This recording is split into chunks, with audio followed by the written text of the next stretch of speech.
కార్తీక పురాణం 13వ అధ్యాయం కన్యాదాన ఫలితం. ఓ జనక చక్రవర్తి, కార్తీక మాసంలో ఇంకను విధిగా చేయవలసిన ధర్మములు చాలా ఉన్నవి. వాటిని వివరించెదను, సావధానుడవై ఆలకింపు. కార్తీక మాసంలో నదీ స్నానం ముఖ్యం. దానికంటే ఒక పేద బ్రాహ్మణుని యొక్క కుమారునకు ఉపనయనము చేయుట ముఖ్యం. ఒకవేళ ఉపనయనమునకు అగు ఖర్చు అంతయు భరింప శక్యము కానప్పుడు మంత్రాక్షతలు, దక్షిణ తాంబూలాది సంభావనలతో తృప్తిపరిచినను ఫలితం కలుగుతుంది.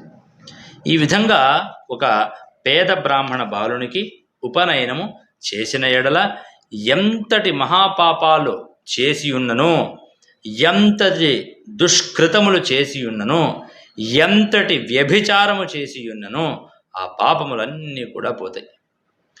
ఎన్ని నూతులు తటాకములు త్రవ్వించినను పై చెప్పినట్లుగా ఒక బ్రాహ్మణ బాలునికి ఉపనయనము చేసినందువలన వచ్చు ఫలమునకు సరితూగవు. అంతకంటే ముఖ్యమైనది కన్యాదానం. కార్తీక మాసమందు భక్తి శ్రద్ధలతో కన్యాదానము చేసిన ఎడల తాను తరించుటయే కాక తన పితృదేవతలను కూడా తరింపజేసిన వాడవుతాడు. ఇందులకు ఒక ఇతిహాసం కలదు, చెప్పెదను, శ్రద్ధగా ఆలకింపుడు. సువీర చరిత్రము. ద్వాపర యుగంలో వంగదేశంలో గొప్ప పరాక్రమవంతుడు, శూరుడు అయిన సువీరుడు అనేటువంటి ఒక రాజు ఉండెను. అతనికి రూపవతి అను భార్య కలదు.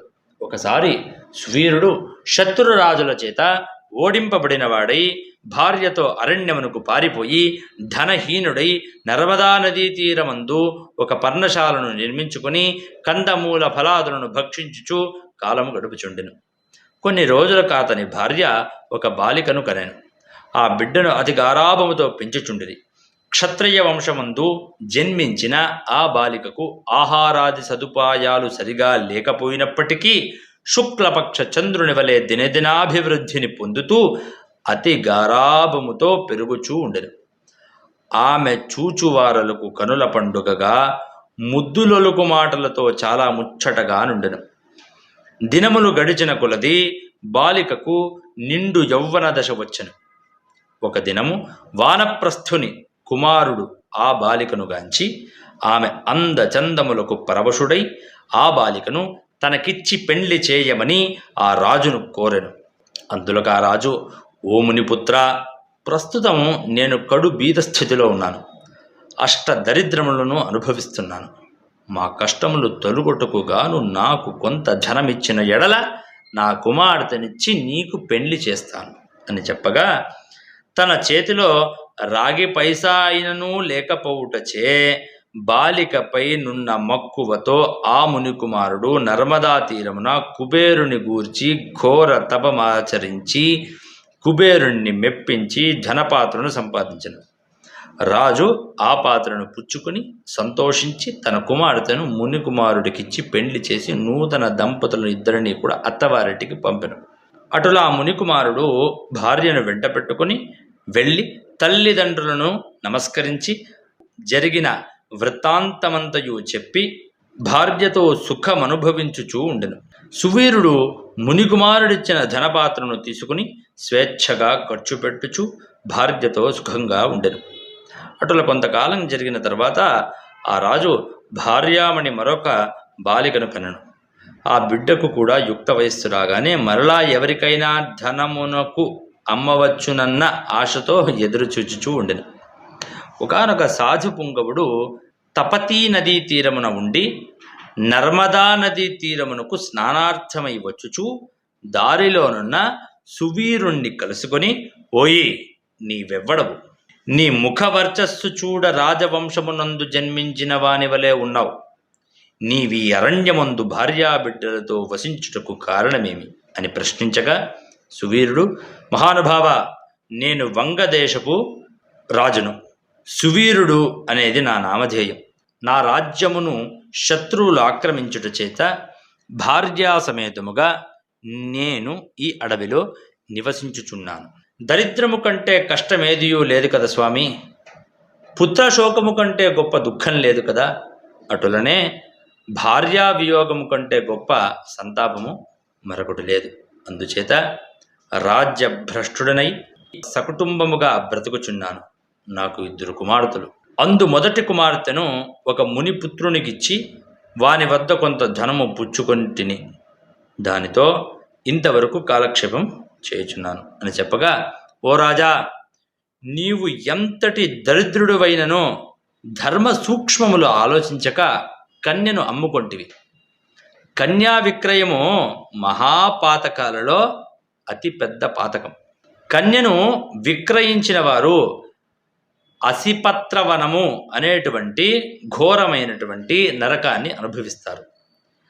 ఆ ద్రవ్యముతో దేవముని పితృదేవత ప్రీత్యర్థం ఏ వ్రతము చేసిననో వారు నశిస్తారు. అదియును కాక కన్యా విక్రయము చేసిన వారికి పితృదేవతలు పుత్ర సంతతి కలగకుండా శపిస్తారు. అటులనే కన్యను ధనమిచ్చి కొని పెండ్లాడిన వారు చేయు గృహస్థ ధర్మములు వ్యర్థమొకటయే కాక అతడు మహానరకమును అనుభవిస్తాడు. కన్యా విక్రయము చేసిన వారికి ఎట్టి ప్రాయశ్చిత్తము లేదని పెద్దలు వక్కాణించియే ఉన్నారు. కావున రాబోయే కార్తీక మాసమున నీ 2వ కుమార్తెను నీ శక్తి కొలది బంగారు ఆభరణములతో అలంకరించి సదాచార ధర్మబుద్ధి గలవానికి కన్యాదానము చేయుము.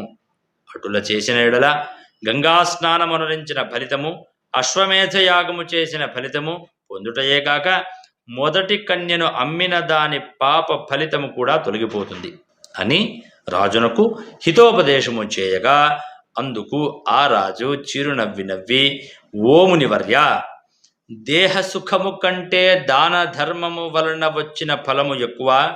తాను బ్రతికుండగా భార్యా బిడ్డలతో సిరి సంపదలతోనూ సుఖముగా ఉండక చనిపోయిన తర్వాత వచ్చేది ఏదో మోక్షము కొరకు ప్రస్తుతమున్న అవకాశమును చేతులారా జార విడుచుకోమంటావా? ధనము బంగారము కలవారే ప్రస్తుత లోకములో రాణింపగలరు గాని ముక్కు మూసుకొని నోరు మూసుకొని బక్క చిక్కి శల్యమై ఉన్న వారిని లోకము గుర్తిస్తుందా, గౌరవిస్తుందా?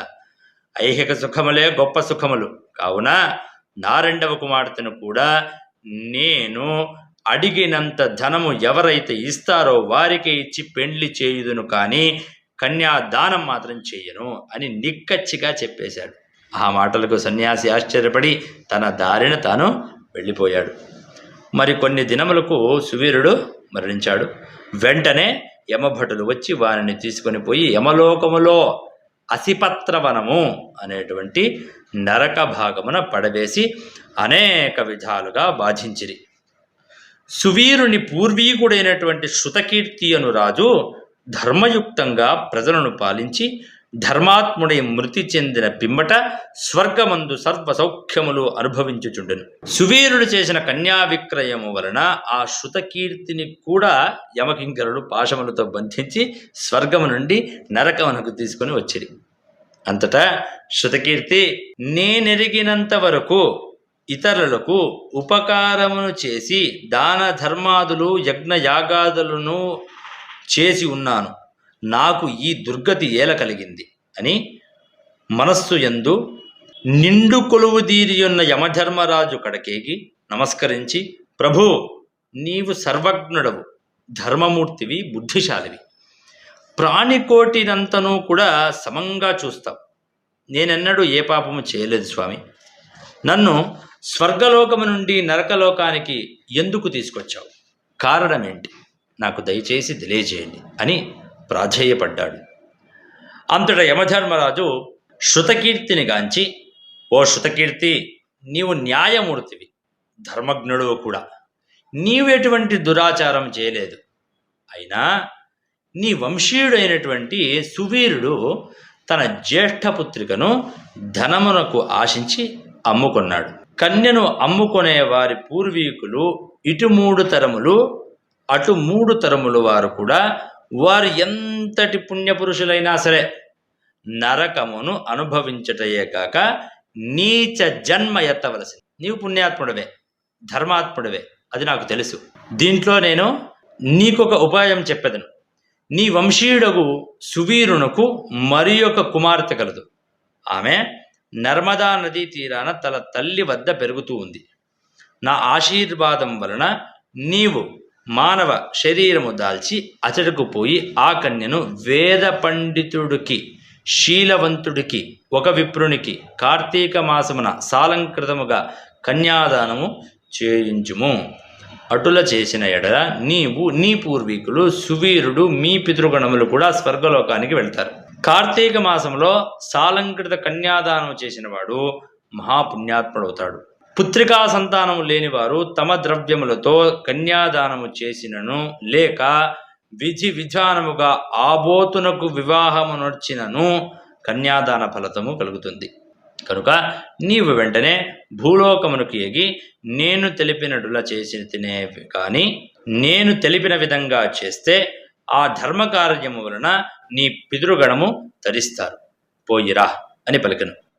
శృతకీర్తి యమునకు నమస్కరించి సెలవు తీసుకుని నర్మదా తీరమున ఒక పర్ణ కుటీరములో నివసించుచున్న సువీరుని భార్యను, కుమార్తెను చూసి సంతోషపడి ఆమెతో యావత్తు విషయములు వివరించి, కార్తీక మాసమున సువీరుని 2వ కుమార్తెను సాలంకృత కన్యాదాన పూర్వకముగా చతుర్వేదములు చదివినటువంటి ఒక బ్రాహ్మణ యువకుడికిచ్చి అతి వైభవముగా వివాహం చేసినట్టుల కన్యాదానము చేయుట వలన సువీరుడు కూడా పాప విముక్తుడై స్వర్గలోకములోనున్న పితృదేవతలను కలుసుకొనెను. కన్యాదానము వలన మహాపాపములు కూడా నాశనమైపోతాయి. వివాహ విషయములో వారికి మాట సహాయము చేసినను కూడా మనకు పుణ్యం కలుగుతుంది. కార్తీక మాసమున కన్యాదానము చేయవలయునని దీక్షభూని ఆచరించినవాడు విష్ణు సాన్నిధ్యం పొందుతాడు. శక్తి కలిగి ఉండి ఉదాసీనత చూపువాడు శాశ్వతంగా నరకానికి వెళ్ళిపోతాడు. త్రయోదశాధ్యాయం 13వ రోజు పారాయణం సమాప్తం. Thanks for watching. Please comment, like, share and subscribe our channel.